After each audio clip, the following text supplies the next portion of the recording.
우문현답이라는 것이 있습니다. 우문현답, 어리석은 질문에 지혜롭게 답을 한다는 것이죠. 분명히 나오면 안 되는 질문인데 질문을 합니다. 즉 전체적인 이해를 못한다거나 욕심을 가졌다거나 그러했을 때에 질문이 성립이 안 되는데 질문을 합니다. 질문을 받은 사람이 좀 인격이 모자르면 그냥 핀잔을 주고 맙니다. 그것도 질문이냐고, 다시 공부해 오라고, 다시 연구해 오라고, 아직 다음 것을 들을 준비가 안 되었노라고 이야기하고 핀잔을 주고 쫓아버립니다. 그런데 정말 큰 스승은 그 어리석은 질문을 그냥 받습니다. 그리고 그 질문을 답을 주지요. 그러면서 그 답으로 머무는 것이 아니라 그 다음 더 큰 진리든 답을 제시를 하여서 스스로 내가 질문을 잘못했구나를 깨닫게 할 뿐 아니라 더 나아가서 더 큰 진리로 이끌게 하시는 것이 있습니다. 이 지난주는 어땠을까요? 예수님 당시는 어땠을까요? 물론 오늘의 시대만큼 그렇게 경쟁이 극도에 달하지는 않았을 겁니다. 그런 면에서 우리의 삶이 더 수고롭고 더 힘든 건 자명한 일인 것 같습니다. 그러나 그럼에도 불구하고 당시에 예수님의 시대에도 경쟁은 끊임없이 그 시대를 옥조이고 있었습니다. 물질과 자원은 항상 얼마 없습니다. 제한되어 있습니다. 땅도, 과실도, 그리고 열매도, 또 안전도 모든 것이 제한되어져 있습니다. 그렇기 때문에 그것을 서로 탐내기 마련이지요. 먼저 갖는 자가 장땡입니다. 못 가지면 모든 것을 다 잃습니다. 그래서 제국주의가 일어나고 거기에 식민지가 발생하고 또 이 유다 사회도 그렇게 로마의 식민지로 있는 그런 상황입니다. 그러니 그네들도 경쟁, 어떻게 하면 우리가 이 상황을 이겨나갈 수 있을까? 어떻게 하면 극복할 수 있을까? 저 로마를 우리가 무찌를 수 있을까? 라는 생각을 자연스럽게 할 수밖에 없는 그런 상황들이었습니다. 그런 환경에서 살고 있던 이 지자들인지라 그네들이 지금 이 땅, 유다 나라, 이 땅의 세계, 그 세계를 이야기하는 것이 아니라 하나님의 나라, 하나님이 통치하시는 하늘나라를 이야기하면서도 그 자신들의 세계관이 투영이 되어집니다. 세상에서 큰 자, 그러면 어떻게? 교회에서도 어떻게 하면 큰 자가 되어질 것인가를 고민하듯이 이네들이 땅에서 그날에 가지고 있는 그 경험을 가지고 하나님의 나라, 하늘나라를 나라도 그렇게 적용을 하고 있는 것이죠. 어떻게 하면 큰 자가 될 수 있습니까? 우리가 나중에 알듯이 야고보와 요한 두 형제 아닙니까? 두 형제가 어머니 치맛바람을 가지고 오죠. 어머니가 묻습니다. 말합니다. 주님이 정권을 잡으실 때, 통치하실 때 내 아들 하나를 당신의 오른쪽에, 하나를 왼쪽에 두시옵소서라고 뒷거리를 합니다. 청탁을 합니다. 치맛바람을 일으킵니다. 그때 다른 제자들도 분노합니다. 다른 제자들이 그것을 이상히 여기고 왜 이러지가 아니라 분노합니다. 그 얘기는 뭐예요? 그게 내 자리인데 왜? 비선 실세를 통해서 야고보와 요한을 그 자리에 맞는가라고 하는 불편함이 있는 거 아닙니까? 즉 베드로와 요한뿐만 아니라 12 제자들 모두에게 사실은 예수님 따라가고 있고 예수의 말씀을 듣고 있지만 그네들이 가지고 있는 세계관, 그들이 가지고 있는 세상을 향한 인식이 아직은 여전히 바뀌지 않고 있는 것이었습니다. 예수님께서 그 질문을 받으십니다. 아마 예수님이 마음속으로는 띵 했을 것 같습니다. 이건 나오면 안 되는 질문인데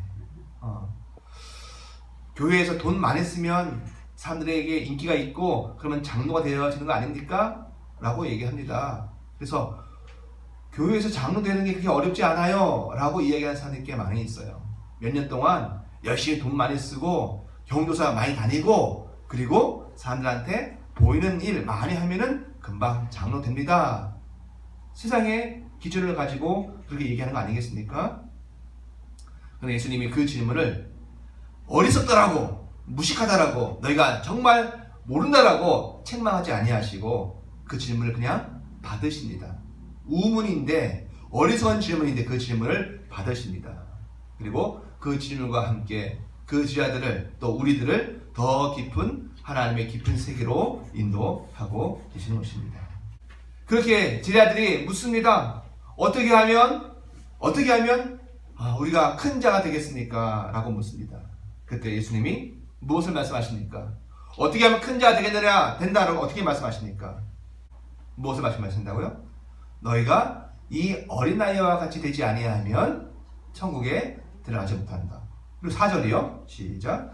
그러므로 누구든지 이 어린아이와 같이 자기를 낮추는 사람이 천국에서 큰 자니라. 여러분, 제자들은 질문을 몇 개를 했습니까? 하나 했습니다. 누가 천국에서 큰 자입니까? 요 하나 물어본 거예요.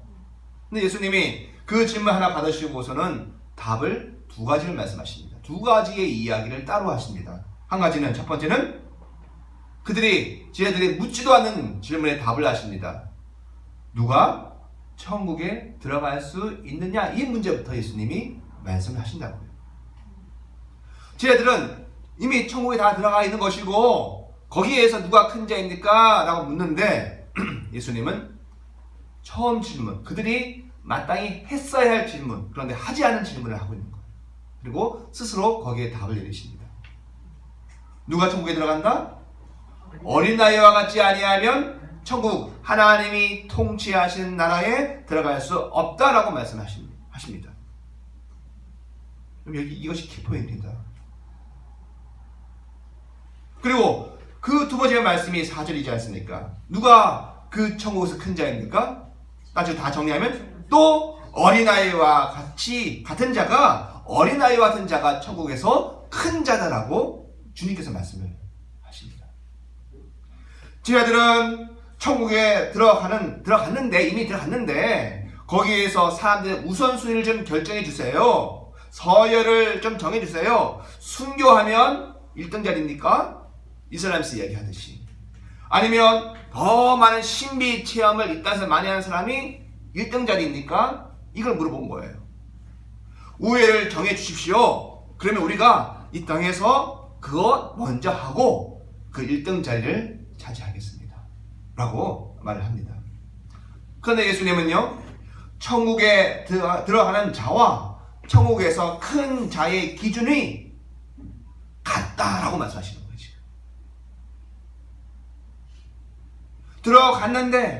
들어가서 우열을 정해야 되는데, 제들의 말에 의하면 예수님은 천국에 들어가는 자의 기준과 또 천국에서 너희들이 묻고 있는, 참 어리석은 질문이지만 그 질문에 굳이 답을 하면 거기에서 큰 자의 기준이 다르지 않고 같다라고 말씀을 하시는 것입니다. 즉, 둘 다 어린 아이와 같아야 천국에 들어가고 또 거기에서 큰 자가 된다는 말씀입니다. 천국에 들어가는 것도 어린아이와 같아야 합니다. 그리고 그 천국에서 큰 자가 되는 것도 어린아이와 같아야 합니다. 여기서부터 제자들의 질문은 끝이 난 겁니다. 우리가 어리석은 질문을 했구나라고 그들이 마땅히 깨달아야 되는 것입니다. 천국에 들어가는 자가 어린아이와 같은데 또 천국에서 큰 자가 어린아이와 같은 자라면 결국 뭘 얘기하는 거예요?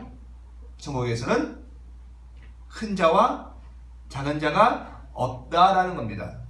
이미 입구에서, 그 천국에 들어간 입구에서 이미 어린아이와 같은 자, 그 자가 곧 큰 자다라고 이야기를 하시는 겁니다.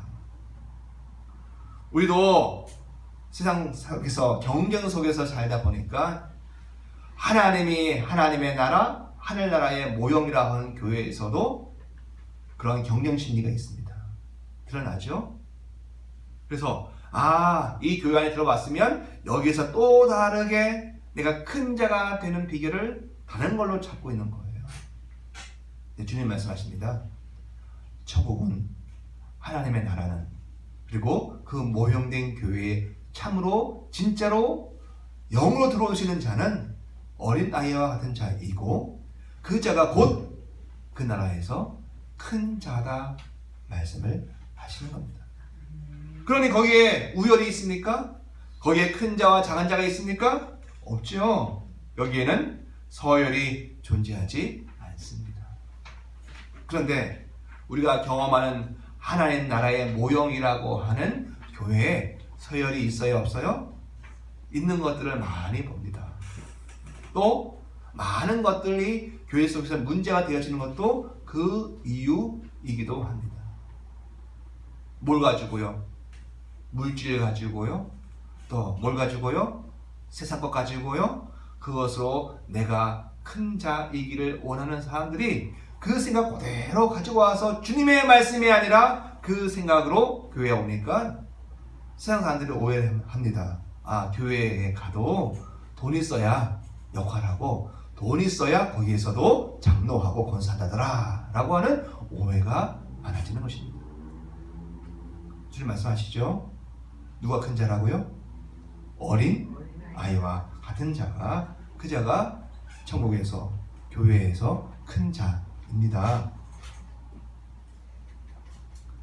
오로지 중요한 것은 어린아이와 같은 자 그것뿐입니다. 업적도 아니고요. 그 사람이 가지고 있는 가방끈의 길이 지식도 아닙니다. 오직 교회 안에서 하나님 나라 안에서 중요하고 큰 자라고 여김받는 것은 자기를 어린아이와 같은 자라고 알고 있고 사는 자들입니다. 여러분 중요한 것은요. 우리가 성경 읽을 때 주님이 비유를 하신 것인지 사실적인 묘사를 하신 것인지 구분하는 것이 중요합니다. 자, 예수님이 어린아이를 데리고 오시고는 어린아이가 천국에서 큰 자다라고 말씀하신 거예요? 아니면 어린아이와 같은 자가 천국에서 큰 자라고 말씀하신 거예요? 그렇죠? 어린아이가 아닙니다. 만약 여기서 어린아이가 천국에서 큰 자라고 한다면 우리 천국에 모형된 교회, 샘물교회에서 가장 큰 자는 누구입니까? 오늘 정구가 이렇기 때문에 정구가 큰 자였는데 정구가 아니고 오늘은 경준이가 큰 자가 되어지는 거예요.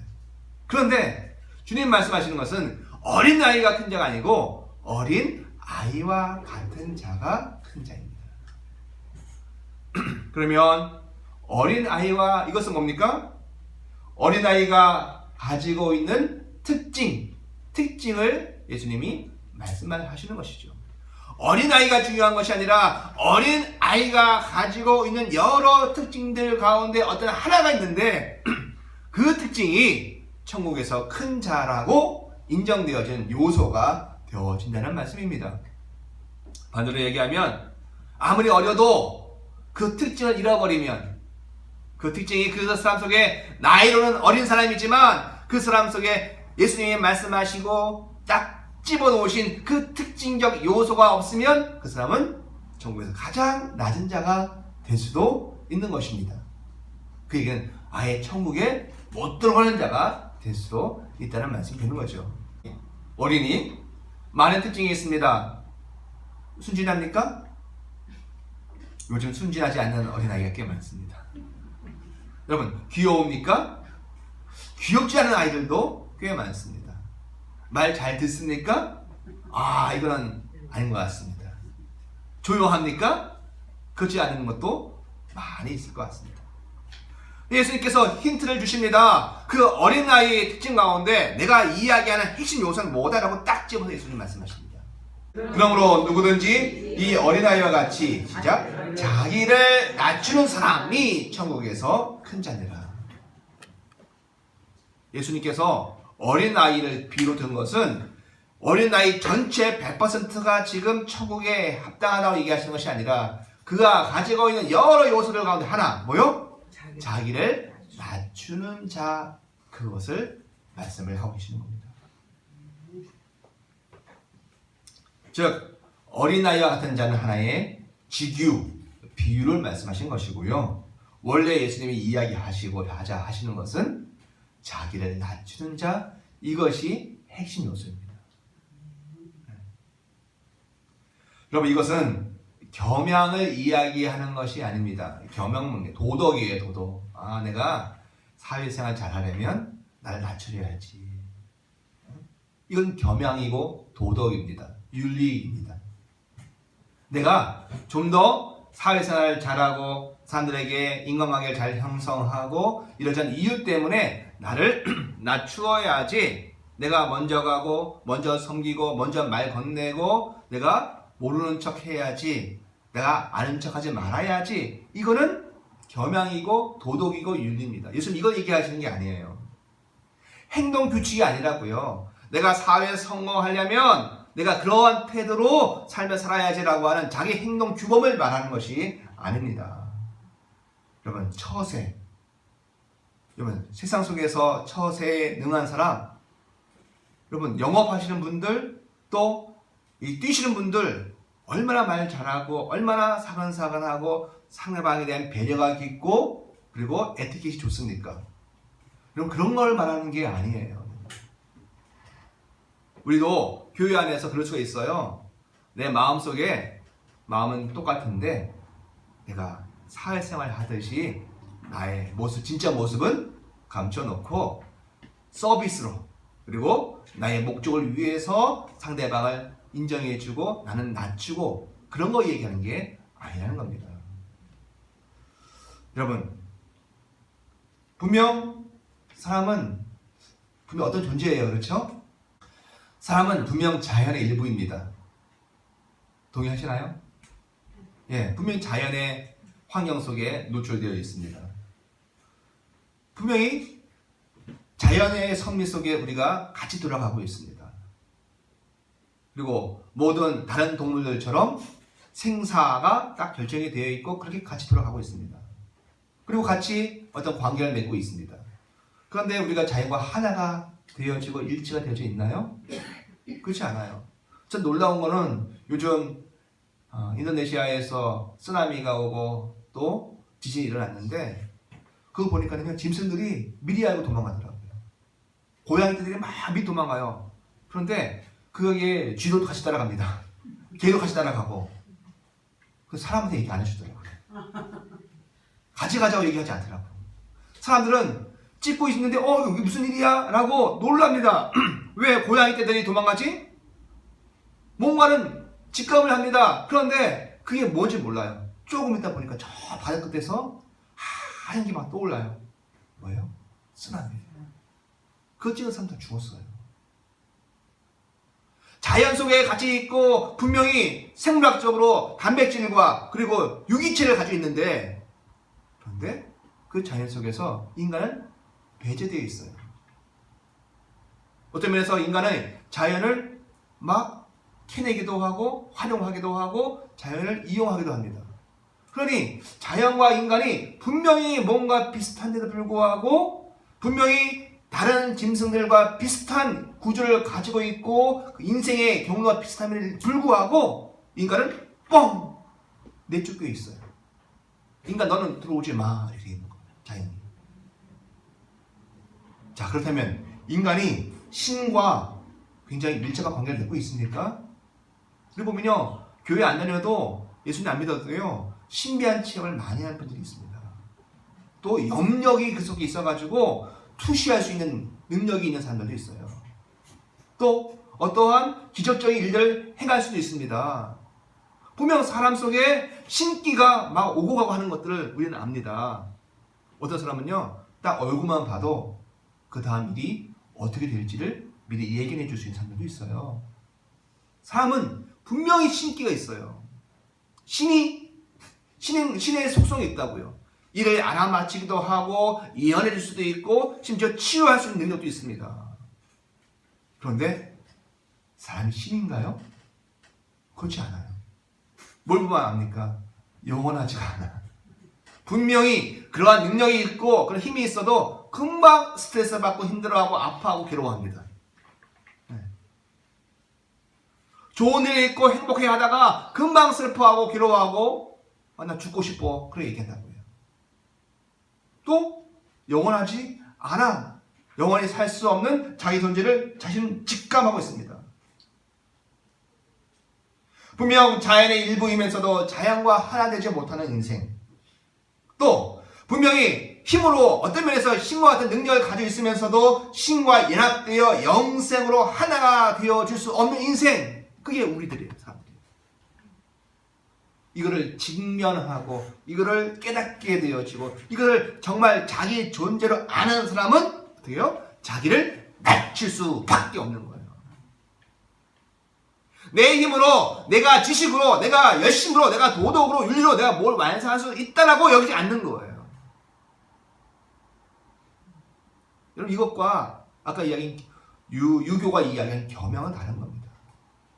목적을 가지고 내가 잠시 겸손해야지, 이거하고 자기가 어떠한 자인지를 깨닫고 그 삶을 그렇게 살아가는 거하고는 모양이 다른 겁니다.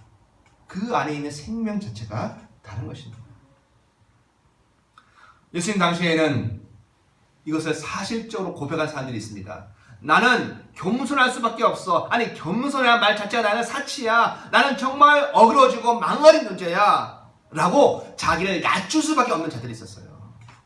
예수님이 등장하셨을 때 자기의 진짜 모습을 보고 낮춘 사람들이 누구였습니까? 바로 세리였고 창녀였고 또 유대인들에게 그렇게 멸시당했던 이방인들이었습니다.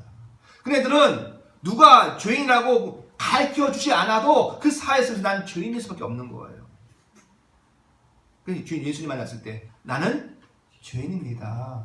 나는 낮은 자입니다. 나는 하나님 주님의 도우심과 은총이 없이는 살 수 없는 자입니다 라고 아예 처음부터 자기를 인정하는 자들이 있었습니다.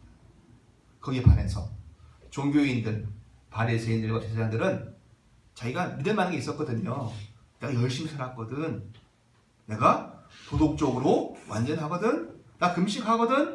나 구제하거든. 나 열심히 종교생활 하거든. 그거 가지고 나는 좀 나은 자야. 자기를 낮출 수가 없었습니다. 성전에 들어가서도 무릎 꿇지 않습니다. 자기 자랑치를 막 합니다. 하나님, 내가 이것을 했고요, 이것을 했고요, 이것을 했고요. 자기를 낮추지 않는 자입니다.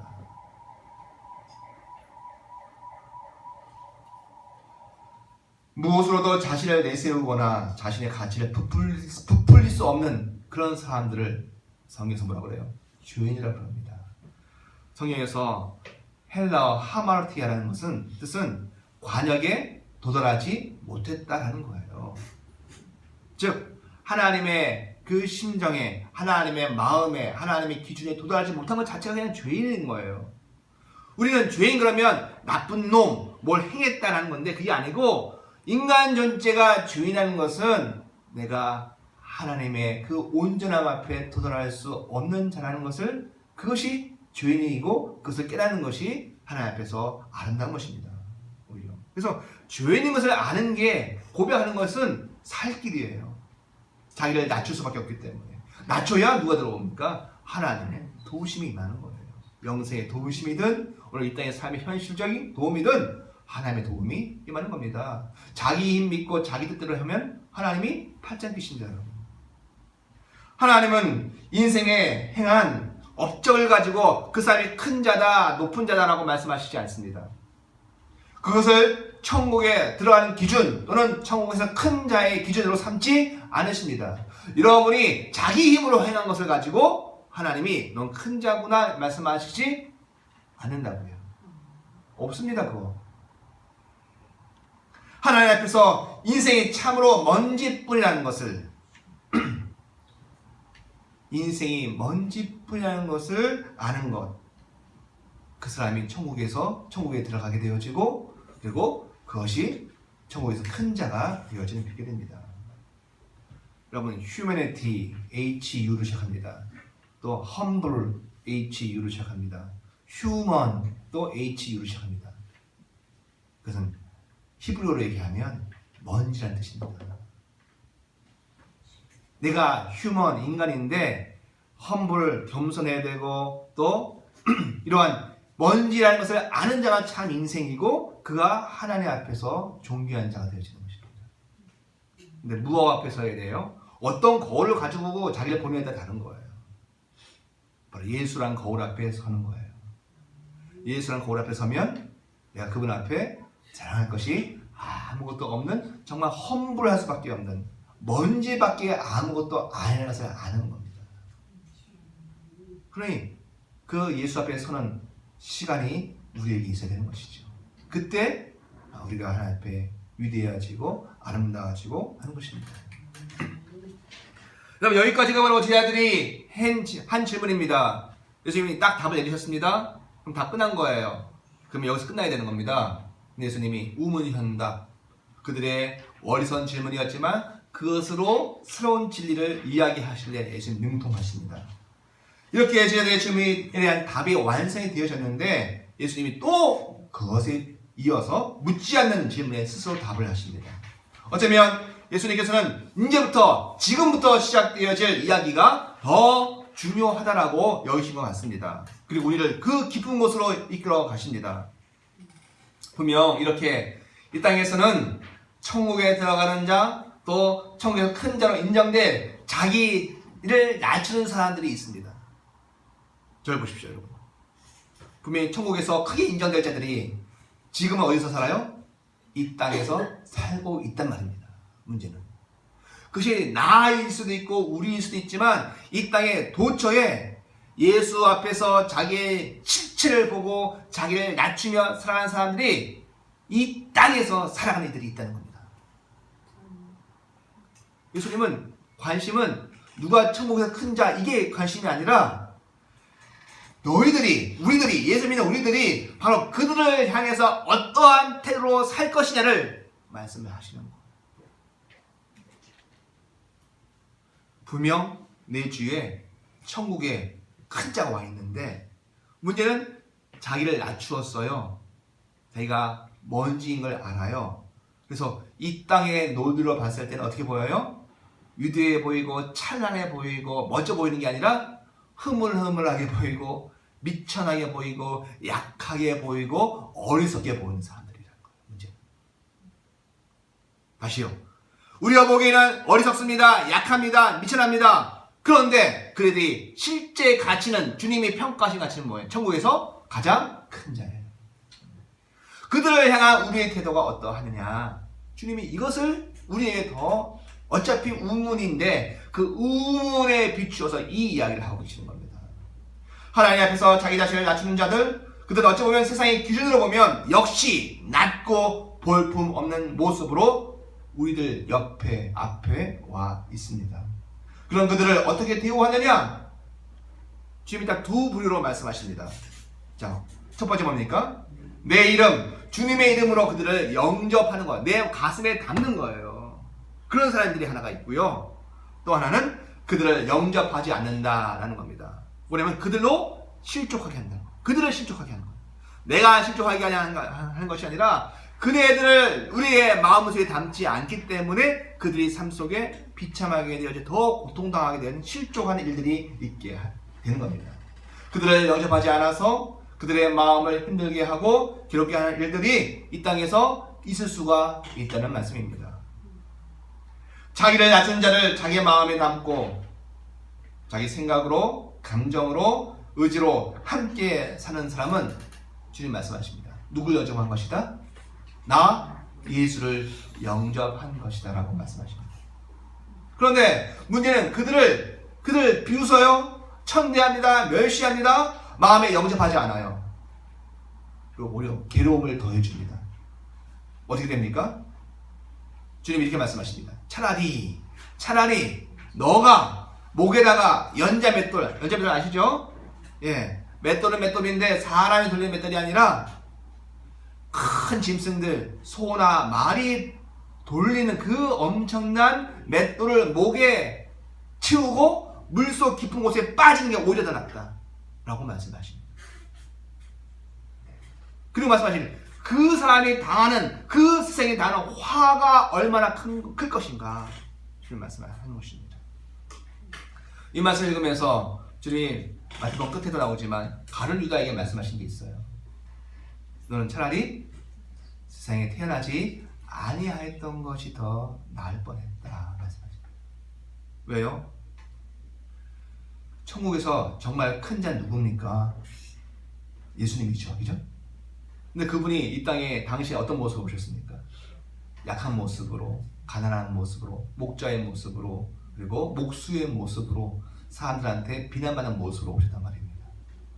그런데 가룟 유다는 오해하고 그 예수를 영접하지 않아요. 가슴에 담지 않아요. 활용하려고 하고 사용하려고만 했었습니다. 그러다가 결국 의도하진 않았지만 예수님을 죽게 만들어 버렸습니다. 예수님 말씀하시는 거예요. 네 목에다가 연자맷돌을 메고 물에 빠지는 것보다 네가 당하는 고통이 더 크다. 오히려 연자맷돌 메고 빠지는 게 더 나을 뻔했다라고 말씀하시는 것과 똑같은 겁니다. 오늘도 예수님 앞에서 자기의 모습을 보고 겸손이라는 표현보다도 자기를 낮출 수밖에 없는 것을 운명으로 삼은 자들이 있어요. 그네들을, 예수의 사람들을, 또 그 안에 예수를 영접하면 복된 것인데, 그가 결국 자기 안에 그 높은 자를 가지고 있기 때문에 천국에서 큰 자가 되어지는 것인데, 그네들을 배척해요. 차라리 뭐가 낫다? 자기 목에다가 연자맷돌을 묶고 그냥 물에 빠지세요. 이게 낫다는 말입니다. 주님 그렇게 말씀하십니다. 여러분 7절 말씀 읽어보겠습니다. 7절입니다. 시작. 실족하는 일들을 있음으로 말미암아 세상에 화로다. 자, 누굴 실족해야 합니까? 누구를? 자기가 실족하는 게 아니에요. 누굴 실족해요? 그 낮은 자를. 그런데 천국에서 큰 자야. 그 자를 실족하게 하는 일이 없을 수는 없어. 근데 그 일이 발생하면 세상에 화가 있다는 거예요. 오늘 이 땅에 사람들은 기준이 돈 있는 사람을 기준으로 삼습니다. 돈도 없으면 인간 구실도 못한다고 생각하는 거예요. 네, 중요한 것은 그게 미천하고 불편하고 어린 모습으로 사는데 그들 중에 누가 있어요? 천국에서 큰 자가 있습니다. 그들을 배척합니다. 너는 우리에게 도움이 안 되라고 그들을 무시합니다. 그런데 주님 말씀하십니다. 그런 게 없을 수 없는데 그게 너희한테 있으면 너희에게 화가 있다. 화는 저주를 얘기하는 거예요. 저주가 너에게 임할 것이다. 이게 세상 전반적인 이야기라고 말씀하십니다. 또 그런데 이게 남의 얘기가 아니에요. 그 다음 7절 또 읽어보겠습니다. 또 시작. 실족하게 하는 일이 없을 수는 없으나 실족하게 하는 그 사람, 누구? 이건 개인을 얘기하는 겁니다. 개인에게 있다면 그 개인은 화가 임한다는 거예요. 여러분 하나님 살아계신 분을 믿으셔야 합니다. 내가 하나님 없이 그냥 자기 잘난 맛에 살아가는 사람들 주의하셔야 합니다. 없는 자, 가난한 자, 비천한 자 조심하셔야 돼요. 누가 있다? 그들에게 하늘에서 큰 자가 있습니다. 배척했어요. 근데 남들도 다 그렇게 했어. 무시했어. 그런데 그것이 내일이 열렸을 때 내 속에 뭐가 와요? 하나님의 저주가 임하는 거예요. 무서운 일입니다, 여러분. 그럼 자 봅시다, 여러분. 세상은 과연 천국에서 높은 자, 그러나 천국에서 높은 자, 그러나 세상에 보기엔 낮은 자들을 어떻게 대우하고 있습니까? 사회가 많이 열려져서 성경의 가치를 많이 받아들여서 그 성경에서 온 것인지도 모르면서 뭐 장애인들이든 또 연약한 못 배운 사람들이든 가난해 있는 사람들에 대한 많은 배려를 하려고 애를 쓰는 것이죠. 예, 좋은 겁니다. 그러나 아직도 그렇지 못한 세상 구조가 여전히 있습니다. 여러분, 주님께서 말씀하십니다. 세상에 저들을 천시하고 멸시하는 일이 여전히 있다. 없을 수 없다. 그러나 그 결과는 세상에 저주가 임한다. 근데 그것이 누구에게 마찬가지다? 개인에게도 마찬가지라는 것입니다. 오늘 이 자리에 주님이 비천한 모습으로, 약한 모습으로 임하십니다. 그 임하신 주님을 멸시하고 천대하면 뭐예요? 그것이 저주예요, 여러분.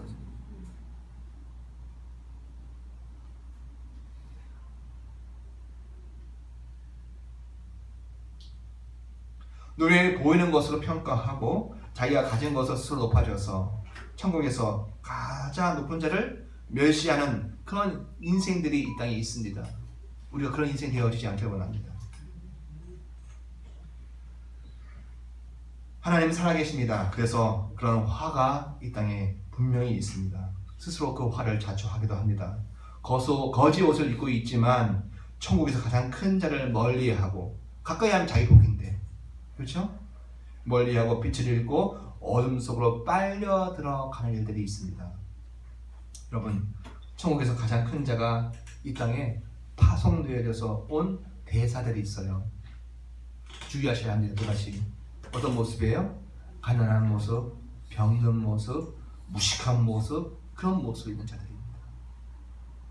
여러분 주위에 그 대사를 자기 속에 영접해요.